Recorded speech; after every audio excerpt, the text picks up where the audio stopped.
Aktivitas pembuatan keris di rumah Empu di Wiyodiharjo telah berlangsung selama 7 generasi. Bagi masyarakat sekitar, suara palu beradu dengan besi adalah tandanya akan muncul sebilah keris baru. Keterampilan membuat keris ini didapat secara turun-temurun.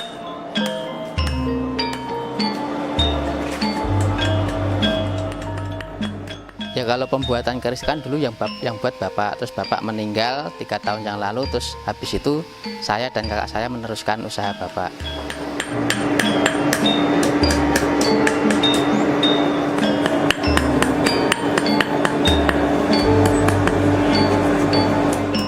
Ya sebelum membuat keris itu biasanya puasa 1 hari untuk syarat. Di samping itu juga itu tadi pakai ketupat sama kembang gitu. Dalam membuat sebilah keris, tidak jarang memerlukan waktu sampai berbulan-bulan, bahkan ada yang membutuhkan waktu sampai 1 tahun. Untuk membuat 1 bilah keris itu yang paling sederhana itu 1 mingguan. Itu nanti jenis pamornya beras utah. Kalau yang pamor miring atau dapur Nogososro yaitu 1 bilah keris 1 bulan.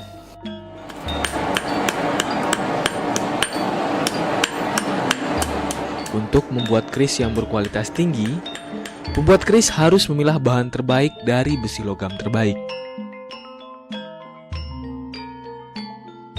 Kalau untuk membuat keris yang kualitasnya bagus, itu di samping bahan bakunya, juga cara nempanya harus teliti. Di samping itu kalau yang keris bagus itu biasanya dikasih emas. Jadi habis ditempa itu, terus baru dipahat, terus nanti ditempel emas, pakai emas murni. Penggunaan bahan meteorit yang berasal dari meteor yang jatuh dari langit akan memunculkan motif lipatan besi yang unik pada sebilah keris.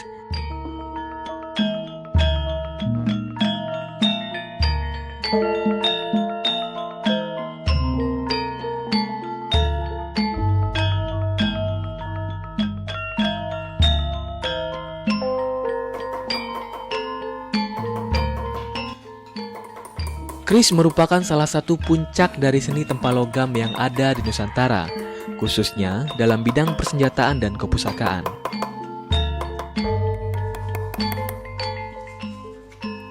Keris sendiri diduga telah berkembang di Nusantara sejak abad ke-5 sampai abad ke-7, yang bersumber dari Jawa. Kemudian, pada era Majapahit, keris mengalami puncak kejayaannya, dan keris menyebar hampir ke seluruh wilayah di Nusantara.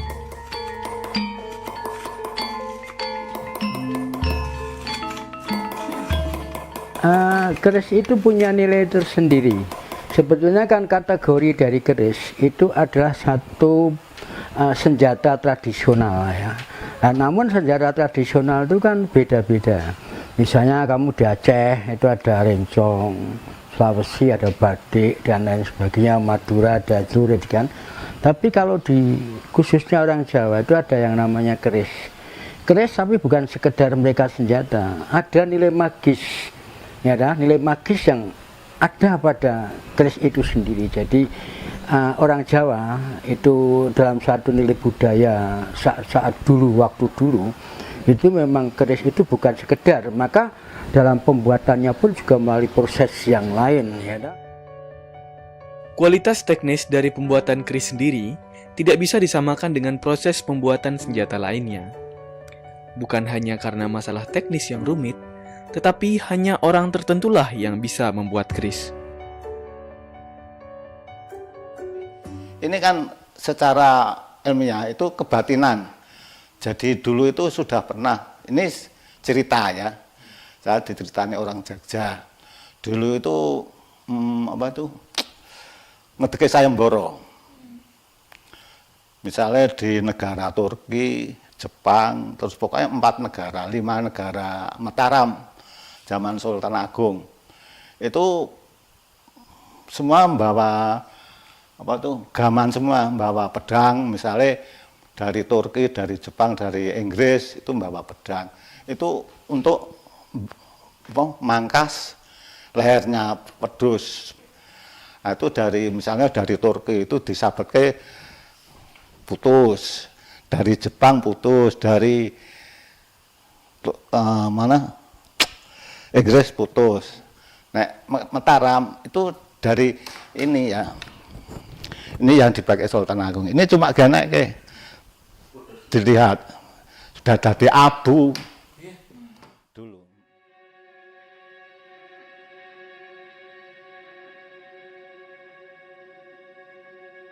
Keris sendiri banyak menyimpan kisah-kisah mistis yang tersebar hingga ke seluruh dunia.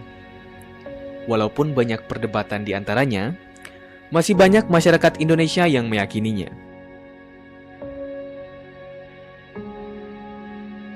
Oh, nilai magis itu banyak sekali. Itu sangat melekat dengan kepentingan. Ini lepas percaya atau tidak percaya ya. Tapi kan kita berbicara masalah budaya. Ya, berbicara masalah hal-hal yang lain. Apa satu narasi yang mengantarkan pusaka keris itu apa? Itu soal percaya atau tidak itu lain. Ada yang mengatakan bahwa itu kerajinan punya seni tinggi. Tapi ada yang punya kepercayaan bahwa keris itu punya kekuatan gaib. Nah, itu sampai sekarang masih banyak orang yang gunakan. Contohnya misalnya, kalau kita mau majulah misalnya, Bab, zaman masa-masa penjajahan dulu, itu yang namanya lurah itu jabatan tertinggi. Untuk memperebutkan pilihan lurah itu sendiri, mereka harus memakai keris yang bentuknya ini. Nah, ini ada sakti dengan kerisnya. Kalau keris yang dipakai oleh calon itu lebih sakti, konon ceritanya mereka yang akan jadi. Dalam membuat sebilah keris, diperlukan pemilihan bahan yang cocok dengan si pemakainya. Mereka percaya, pemilihan bahan yang cocok dengan si pemakai keris akan menimbulkan kekuatan supranatural tinggi. Kalau untuk memesan keris itu biasa disesuaikan sama yang pesan. Biasanya kalau untuk pengusaha itu 13 gitu. Kalau untuk bahan bakunya hampir sama, Mas. Biasanya itu nanti cuma dikasih hiasan emas, itu yang membedakan seperti itu. Pusaka keris itu sendiri, yang memakai itu sendiri juga tidak sembarangan bahwa saya cocok dengan keris ini, saya cocok dengan keris itu, tidak. Bahkan ada klasifikasi tersendiri bahwa kan keris ini misalnya ini cocok untuk pegawai negeri, keris ini cocok dipergunakan untuk apa ya, untuk berdagang. Berdagang juga macam-macam. Kowe dagangnya opo? Kamu dagangnya bersifat air, misalnya air masuk minuman dan sebagainya termasuk air. Enggak, kayu mungkin, kayu karena mebel dan sebagainya itu akan sendiri-sendiri. Keris pada awalnya memang diciptakan oleh nenek moyang kita sebagai senjata tajam untuk membela diri. Dan konon kabarnya, pada zaman dahulu, keris memiliki daya magis yang luar biasa. Dan kepercayaan tersebut masih ada sampai sekarang.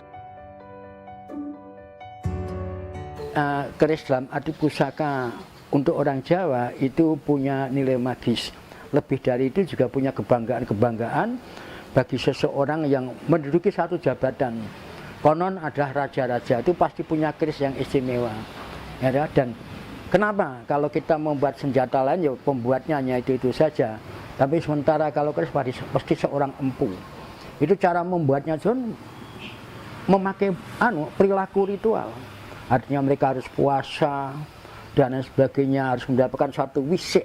Wisik itu semacam apa ya, semacam ilham.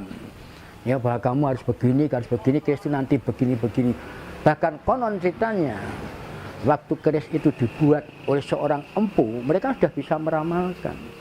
Ya, contoh bahwa keris ini nanti akan memakan korban sekian banyaknya. Contohnya, misalnya waktu itu adalah Ken Umang, Ken Arok, ya sampai ke Dedes Ansopati Tosjoyo itu mati dalam keadaan dengan satu keris saja, ya. Nah, Inilah kadang-kadang bahkan itu tapi sudah diramal oleh sang empunya pada waktu itu.